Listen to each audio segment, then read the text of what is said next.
ভারতীয় তন্ত্র সাধনার ইতিহাসে এমন কিছু অধ্যায় রয়েছে যেগুলো আজও সাধারণ মানুষের মনে ভয়, কৌতূহল এবং রহস্যের জন্ম দেয়। সেই সব গোপন ও বিতর্কিত সাধনার মধ্যে অন্যতম হল শব সাধনা। শতাব্দীর পর শতাব্দী ধরে এই সাধনাকে ঘিরে অসংখ্য কিংবদন্তি, লোককথা এবং ভয়ঙ্কর অভিজ্ঞতার গল্প প্রচলিত রয়েছে। কেউ একে আত্মজাগরণের চূড়ান্ত পথ বলে মনে করেন, আবার কেউ একে মৃত্যুর শক্তির সঙ্গে খেলা করার এক ভয়াবহ প্রচেষ্টা বলে মনে করেন।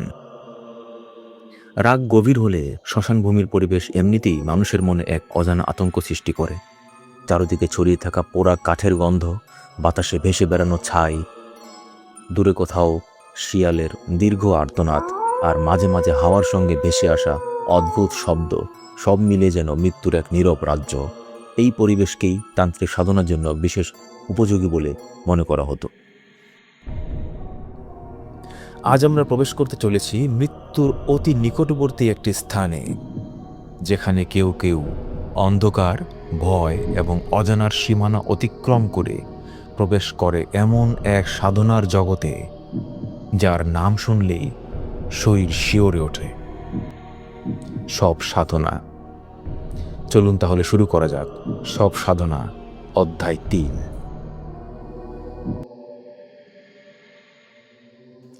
শব সাধনার মূল ধারণা জন্ম নিয়েছে জীবন ও মৃত্যুর সীমারেখা নিয়ে তান্ত্রিক দর্শনের ভাবনা থেকে। তন্ত্রের কিছু ধারায় বিশ্বাস করা হয়, মানুষ যতক্ষণ মৃত্যুকে ভয় পায় ততক্ষণ সে প্রকৃত মুক্তি লাভ করতে পারে না। সেই ভয়কে অতিক্রম করার জন্যই কিছু সাধক মৃত্যুর সবচেয়ে স্পষ্ট প্রতীক একটি মৃতদেহের সামনে বা তার ওপর ধ্যান ও সাধনা করতেন।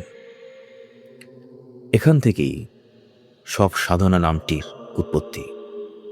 লোকবিশ্বাস অনুযায়ী এই সাধনা সাধারণত গভীর রাত্রিতে, বিশেষ করে অমাবস্যার রাতে সম্পন্ন করা হতো, কারণ অমাবস্যাকে রহস্যময় শক্তির সমন্বয় বলে মনে করা হতো। যখন চারপাশে ঘন অন্ধকার নেমে আসে এবং শ্মশানভূমি সম্পূর্ণ নিস্তব্ধ হয়ে পড়ে, তখন নাকি সেই পরিবেশ মানুষের মনে গভীরতম ভয়কে জাগিয়ে তোলে। কথিত আছে, সাধনার সময় অনেকেই অদ্ভুত সব অভিজ্ঞতার সম্মুখীন হতেন। কেউ শুনেছেন কান্নার শব্দ, কেউ দেখেছেন দূরে জল জ্বলে চোখের মতো কিছু, আবার কেউ অনুভব করেছেন যেন অদৃশ্য কেউ তাদের চারপাশে ঘুরে বেড়াচ্ছে। বাস্তবতা যাই হোক না কেন, শ্মশানের পরিবেশ, গভীর রাতের নিঃসঙ্গতা এবং মানসিক চাপ মানুষের মস্তিষ্কে তীব্র প্রভাব ফেলতে পারে। মনোবিজ্ঞানীরা মনে করেন, দীর্ঘ সময় ভয়ঙ্কর পরিবেশে অবস্থান করলে মানুষ হ্যালুসিনেশন বা বিভ্রমের শিকার হতে পারে। তবে সব সাধনাকে ঘিরে যে গল্পগুলো সবচেয়ে বেশি প্রচলিত সেগুলো অনেক ভয়ঙ্কর। গ্রাম বাংলার লোককথায় বলা হয়, কিছু তান্ত্রিক নাকি শবের ওপর বসে ধ্যান করার সময় এমন সব দৃশ্য দেখতেন যা মানুষ কল্পনাও করতে পারে না। মৃতদেহ নড়ে উঠেছে, শূন্যে ফিসফিস আওয়াজ ভেসে উঠেছে, কিংবা চারপাশে অদ্ভুত ছায়ামূর্তি দেখা দিয়েছে। এমন অসংখ্য কাহিনী প্রজন্ম থেকে প্রজন্মে ছড়িয়ে পড়েছে। এক কিংবদন্তিতে বলা হয়, এক তান্ত্রিক বহু বছরের সাধনার পর এক অমাবস্যার রাতে শ্মশানে সব সাধনায় বসেছিলেন। গভীর রাতের এক পর্যায়ে তিনি অনুভব করেন তার নিচে থাকা মৃতদেহটি ধীরে ধীরে উষ্ণ হয়ে উঠছে। প্রথমে তিনি বিষয়টিকে কল্পনা বলে মনে করেন, কিন্তু কিছুক্ষণ পর তার কানে ভেসে আসে ক্ষীণ নিঃশ্বাসের শব্দ। চারপাশের বাতাস হঠাৎ অস্বাভাবিক ঠান্ডা হয়ে যায়।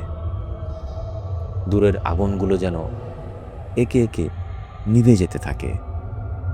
তারপর তিনি অনুভব করেন মৃতদেহটির আঙ্গুল সামান্য নড়ে উঠেছে। পরদিন সকালে শ্মশানের কর্মীরা তাকে অচেতন অবস্থায় উদ্ধার করেন। তিনি জীবিত ছিলেন, কিন্তু এরপর আর কখনো স্বাভাবিকভাবে কথা বলতে পারেননি। তো এই ধরনের গল্পগুলো সত্যতা যাচাই করা প্রায় অসম্ভব।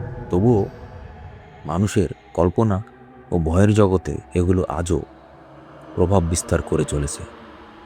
কারণ মৃত্যু এমন একটি বিষয় যার সম্পূর্ণ রহস্য মানুষ এখনও উন্মোচন করতে পারেনি।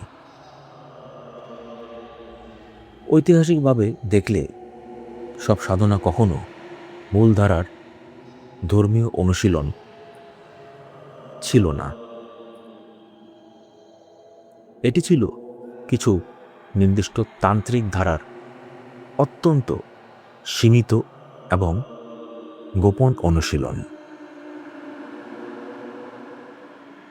অধিকাংশ মানুষ এই সাধনার সঙ্গে প্রত্যক্ষভাবে যুক্ত ছিলেন না, বরং সাধারণ সমাজে এটি সবসময় রহস্যময় ও ভীতিকর কিছু একটা হিসেবে বিবেচিত হয়েছে। শ্মশান নিজেই এক গভীর প্রতীকের স্থান। এখানে ধনী গরিব, রাজা প্রজা, জ্ঞানী অজ্ঞ সব পরিচয় বিলীন হয়ে যায়। একটি জ্বলন্ত চিতার সামনে দাঁড়ালে মানুষ উপলব্ধি করতে পারে জীবনের ক্ষণস্থায়ী প্রকৃতি। তান্ত্রিক দর্শনের কিছু শাখায় এই উপলব্ধিকেই আত্মজ্ঞান অর্জনের একটি পথ হিসেবে দেখা হয়েছে, কিন্তু সেই পথ ছিল কঠিন, বিপজ্জনক এবং মানসিকভাবে অত্যন্ত চ্যালেঞ্জিং। আজকের যুগে সব সাধনার অধিকাংশ গল্পই লোককাহিনী, সাহিত্য, হরর গল্প এবং সাংস্কৃতিক আলোচনার অংশ হিসেবে বেঁচে আছে। বাস্তবতার সঙ্গে অতি প্রাকৃত কল্পনার মিশ্রণে এগুলো এক বিশেষ ধরনের ভয়ের জন্ম দেয়। কারণ এসব গল্পে যে অন্ধকারের কথা বলা হয় তা শুধু শ্মশানের নয়, মানুষের নিজের মনের গভীর অজানা অন্ধকারেরও প্রতিচ্ছবি। গভীর রাতে যদি কখনো কোনো নির্জন শ্মশানের পাশ দিয়ে যেতে হয়, হয়তো আপনি কেবল বাতাসের শব্দই শুনবেন, হয়তো সেখানে কোনো রহস্য নেই, কোনো অশরীরী শক্তিও নেই। তবু মানুষের মন কখনো কখনো অন্ধকারের ভেতর এমন সব উপস্থিতি অনুভব করে যেগুলোর ব্যাখ্যা খুঁজে পাওয়া কঠিন। আর সেই কারণেই সব সাধনার গল্প আজও এত আকর্ষণীয়, এত ভীতিকর এবং এত রহস্যময়। মানুষের সঙ্গে মৃত্যু এবং মৃত্যুর সঙ্গে মানুষের সম্পর্ক চিরকালই দ্বৈত, একদিকে ভয়, অন্যদিকে কৌতূহল। সব সাধনা সেই দুই অনুভূতিরই এক অদ্ভুত মিলনস্থল, যেখানে বাস্তবতা ও কিংবদন্তি, দর্শন ও আতঙ্ক, জ্ঞান ও অন্ধকার সবকিছু একাকার হয়ে যায়।